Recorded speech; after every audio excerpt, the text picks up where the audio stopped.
जे इथों कदी रावी लंघ जावे, हयाती पंजाबी बन जावे, मैं बेड़ियां हजार। अस्सलाम वालेकुम viewers, welcome to my YouTube channel Lahore ride with Anees. आपको हम उस मुकाम पे लेके जा रहे हैं, उस मुकाम की सैर करवा रहे हैं जो मुगलिया दौर की एक बहुत पुरानी निशानी है। और हम इस वक्त दरिया रावी के किनारे पे खड़े हैं। हम आपको कामरान की बारादरी की सैर कराएंगे और आपको उसके हिस्टोरिकल एस्पेक्ट्स के हवाले से इंफॉर्मेशन भी देंगे कि कामरान बारादरी कब वजूद में आई, कब इसकी कंस्ट्रक्शन हुई और कामरान कौन था, उसके बारे में आपको हम इंफॉर्मेशन देंगे। कि किश्तियाँ चल रही हैं, किश्तियों पे हम बैठकर मैं और मेरे साथी हम कामरान की बारादरी की सैर करेंगे। और उससे पहले हम ये जैकेट है ये हम पहनेंगे। दरिया रावी का फ़्लो तेज़ है, फ्लडेड कंडीशन है और उसको मद्देनज़र रखते हुए हमने ये जैकेट पहनी है ताकि ये हमारी सेफ्टी भी रहे और हम सैर भी अच्छे तरीके से कर सकें। लेट्स मूव, हम चलते हैं कामरान की बारादरी।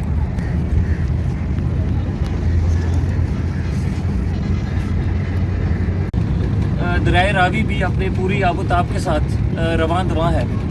तो अभी इंशाल्लाह हम बस पहुंचने वाले हैं। हमारे जो ऑपरेटर हैं वो बड़ी महारत के साथ वो किश्ती को चला रहे हैं।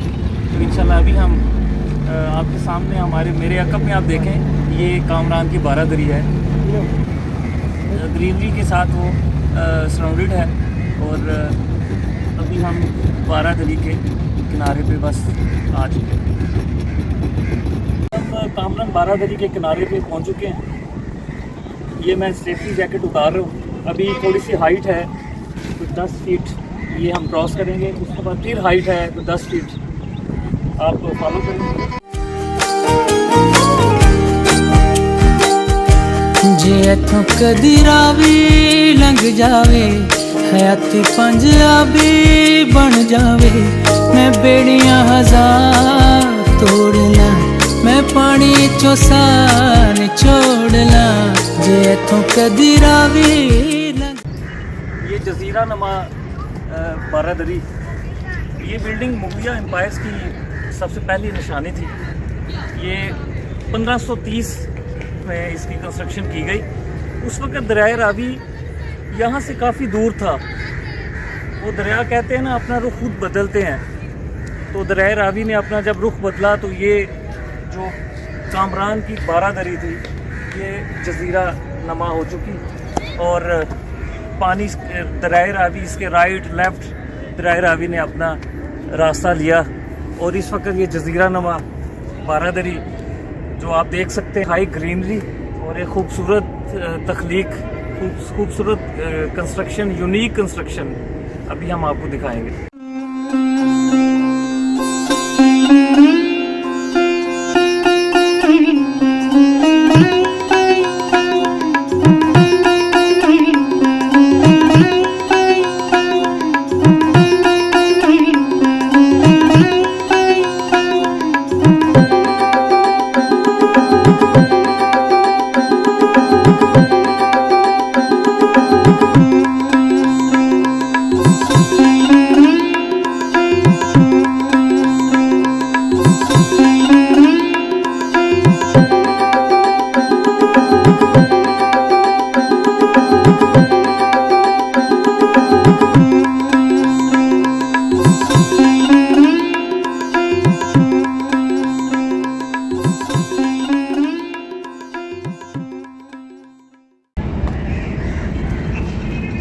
जी व्यूअर्स, अभी हम कामरान की बारादरी खड़े हैं और ठंडी ठंडी हवा रावी के किनारे आप मेरे अकब में देख सकते हैं। बहता हुआ दरिया रावी और ठाठे मारती और एक खामोशी के साथ बहती हुई लहरें और ठंडी ठंडी हवा हमारे दिलों को महसूस कर रही है। मैं आपको थोड़ा सा हिस्टोरिकल बैकग्राउंड बताता जाऊँ कि ये कब कंस्ट्रक्शन की गई इस उम्दा और नफीस इमारत की। 1530 में जो तख्ते लाहौर का शहंशाह था मिर्ज़ा बाबर, उसका इंतकाल हुआ। उसके बाद उसके बेटे कामरान मिर्ज़ा ने तख्ते लाहौर अपने नाम किया और लाहौर का गवर्नर बना। उसके बाद चूँकि ये जगह पहले लाहौर सिटी से बाहर थी और लाहौर की हालत उस वक्त इतनी अच्छी नहीं थी, इसलिए उसने लाहौर से बाहर एक बाग का इंतज़ाम किया।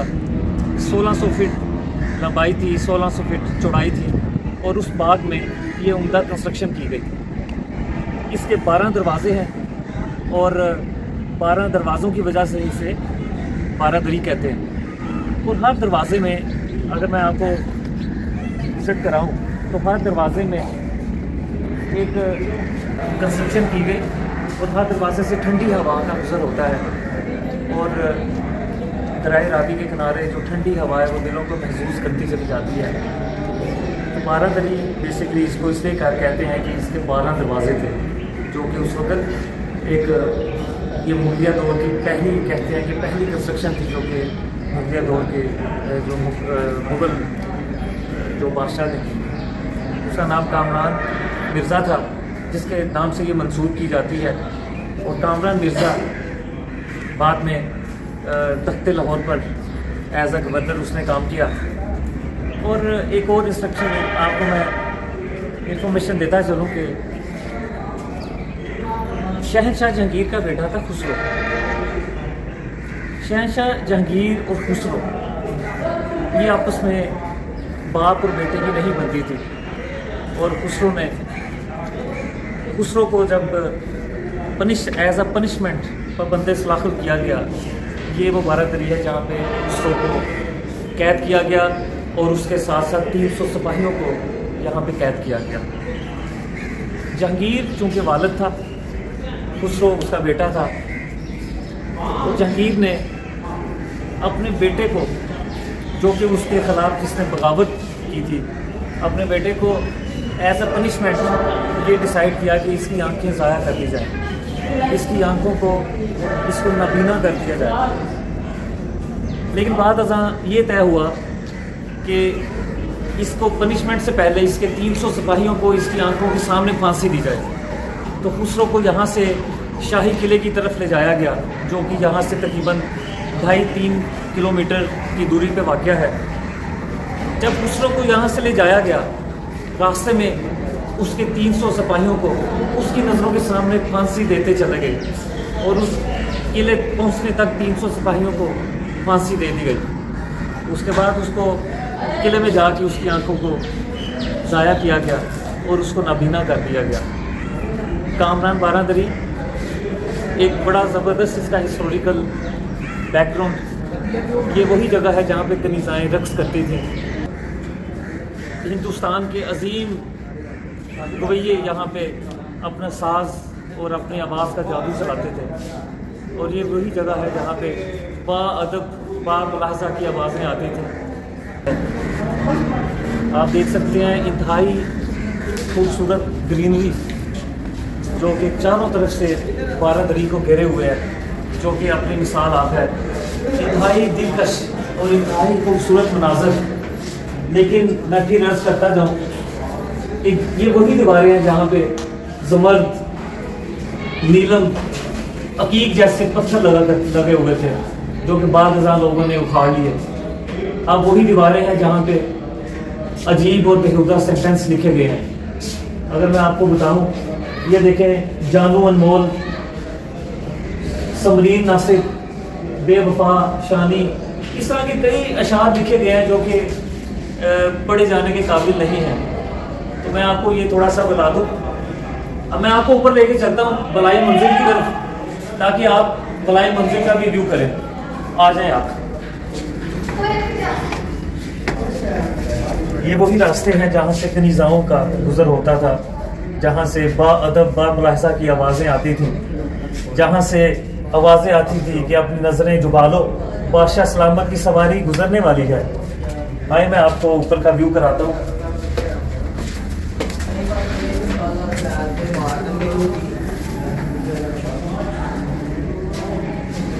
मैं गवर्नमेंट से अपील करता हूँ कि यहाँ 12 दरी की दीवारों की कम से कम तज़य्युन और आराइश की जाए। यहाँ पे हर आने वाले ने अपने जज्बात और एहसासात को दीवारों पे नक्श किया है।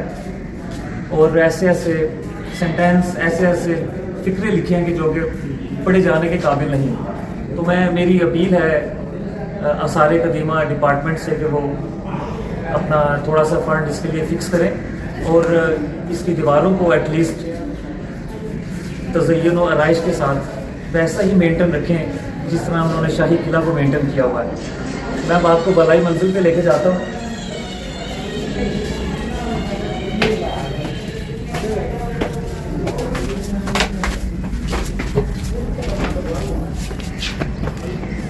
जी नाज़रीन, ये आप देख सकते हैं ज़बरदस्त व्यू, खूबसूरत व्यू, क्योंकि आप सबको पता ही होगा कि जिस वक्त बादशाह और शहनशाह इस तरह की बिल्डिंग्स बना रहे थे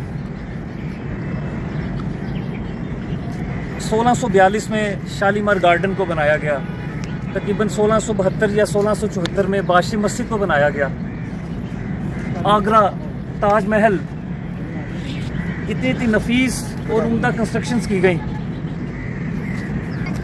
बात इस दुख की बात यह है कि ब्रिटिश साइंटिस्ट उस वक़्त अपनी रिसर्च कर रहे थे। अलेक्जेंडर फ्लेमिंग, डार्विन, न्यूटन जो कि अजीम मैथमेटिशियंस थे, केमिस्ट गुजरे, बायोलॉजिस्ट, ब्रिटिश साइंसदान गुजरे जिन्होंने अपनी तख्लीक और अपने थ्योरीज़ के थ्रू इंसानियत की खिदमत की। और लेकिन ये आप देख सकते हैं कि बादशाह और जो शहनशाह हैं इन्होंने सवाए इस तरह की इमारत और इस तरह की कंस्ट्रक्शन के कुछ भी नहीं किया। और इसकी मिसाल आप देख सकते हैं कि इधर बहुत नज़दीक जहांगीर का मकबरा है, नूरजहाँ का मकबरा है, जहाँ पे कोई नहीं जाता, जहाँ पे सिर्फ सयाह जाते हैं देखने। और उसके दूसरी तरफ आप देखें दादा अली अजमेरी रहमतुल्लाह अलैह, उनका मज़ार अक़दस है, जहाँ पे दिन हो रात हो इंसानों का ठाठे मारता समंदर हाज़िरी के लिए हाजिर होता है। अभी हम जब ऊपर आए, ऊपर असल में 2 सीढ़ियाँ हैं, अगर आप दिखा सकते हैं। एक सीढ़ी ये सीढ़ियाँ जिसके थ्रू हम ऊपर आए हैं और एक दूसरी सीढ़ियाँ हैं जहाँ से हम नीचे जाएंगे। आपको इसको भी हम दिखाते हैं।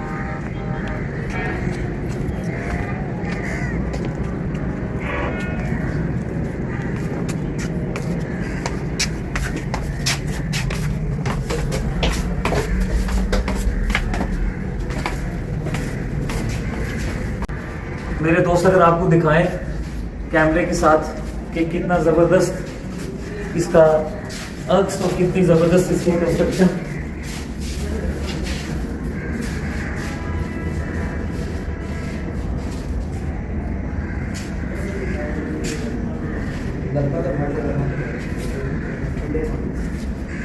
ये एक शेर मेरे सामने लिखा हुआ है जी, जाम चलने लगे दिल मचलने लगे, जाम चलने लगे दिल मचलने लगे, चेहरे चेहरे पर रंग शबाब आ गया, नाम लिखे हुए हैं दिल तो टूट चुका है, मुकद्दर आजमा रहे हैं, हम किसी बेवफा की खातिर अपना दिल तो जला रहे हैं। मोहम्मद आसफ गुजरांवाला, वकास अहमद तनोली ऑफ डांगरी, जिला मानसहरा। नीचे इतना खुद भी लिखी है और डेट ऑफ राइटिंग भी लिखी है, 26/4/2012 को किसी चैंपियन ने ये लिखा। जी व्यूअर्स, अभी हम 12 बजे के बिल्कुल मिड पे खड़े हैं। ये जो नफीस कंस्ट्रक्शन और खूबसूरत इमारत जो मिर्जा कामरान ने बनाई, हम उसके वस्त में खड़े हैं। ये वही जगह है जहाँ पे कनीज़ाएँ रक्स करती थी, जहाँ पे घुंघरुओं की आवाज़ें शब-ओ-रोज़ आती थी। और ये वही जगह है जहाँ पे हिंदुस्तान के अजीम कवि गायकी करते थे। और ये वही जगह है जहाँ पे बादशाह सलामत कामरान मिर्ज़ा का ठिकाना था। व्यूअर्स, आपसे रिक्वेस्ट करता हूँ कि आप एज ए टूरिस्ट, अगर आप टूरिस्ट हैं तो यहाँ पे आप ज़रूर आएँ। ये एक अनअटेंडेड पॉइंट है। जी व्यूअर्स, ये 12 दरी है इसकी मेन बिल्डिंग। और मेरे जो कैमरा मैन है आपको दिखा सकते हैं जहाँ से अभी हमने आपको विज़िट कराया। इसके सामने तालाब है, तालाब भी आप देख सकते हैं कि ये भी नेगलेक्टेड है, कोई सफाई नहीं। इसमें पानी ताज़ा नहीं, पता नहीं कितने दिनों से, कितने हफ्तों से पानी खड़ा है। तो ये मैं अपील करता हूँ गवर्नमेंट से कि काइंडली इस पर तवज्जो करें। ये आपकी एक मुगलिया दौर की सबसे पहली निशानी है जो कि 1530 में कामरान मिर्ज़ा ने बनाई। इसको काइंडली मेंटेन किया जाए, इसके जो तालाब को मेंटेन किया जाए, फ्रेश वाटर होना चाहिए। और आल दो के ग्रीनरी मेंटेन्ड है, यहाँ पे वेल मेंटेन्ड है, वेल डेकोरेटेड है, लेकिन बिल्डिंग और तालाब जो कि मेन निशानी है एक मुगलिया दौर की, ये नेगलेक्टेड है।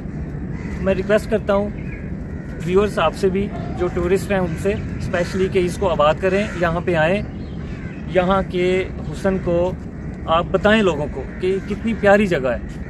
और आपका बहुत बहुत शुक्रिया, आपने मेरा चैनल अगर सब्सक्राइब नहीं किया तो आप काइंडली सब्सक्राइब कर लें, लाइक करें।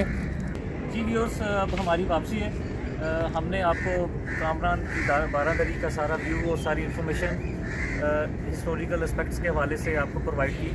उम्मीद है कि आपने काफ़ी इंजॉय किया होगा। अब हमारी वापसी है, हम जैसे आए थे वैसे ही जाएंगे और किश्ती हमारा इंतज़ार कर रही है। और उसके बाद हम थोड़ा सा रावी का व्यू करेंगे, विज़िट करेंगे, थोड़ी सी सैर करेंगे और आपको दिखाएंगे इस फ्लडेड कंडीशन में रावी का तेज़ बहाव रावी के तेज़ बहाव में किश्ती पे सवार होकर सफ़र करना कैसा लगता है। तो आप देख सकते हैं कि कितना प्यारा व्यू किराए रावी का। और हमारे पास जो किश्ती है वो मोटर वाली किश्ती है और जिसमें जो सैर है वो बड़ा उसका अपना मज़ा है। तो अभी हम बस किश्ती में बैठने लगे हैं, फिर हम आपको किश्ती की सैर कराएंगे।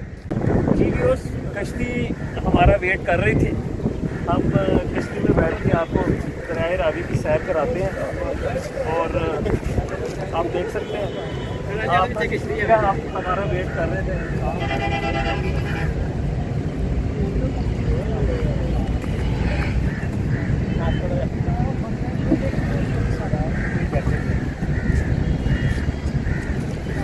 सेफ्टी जैकेट है, ये ज़रूरी है, इसके बगैर किश्ती में सवार नहीं होना चाहिए, सफ़र नहीं करना चाहिए।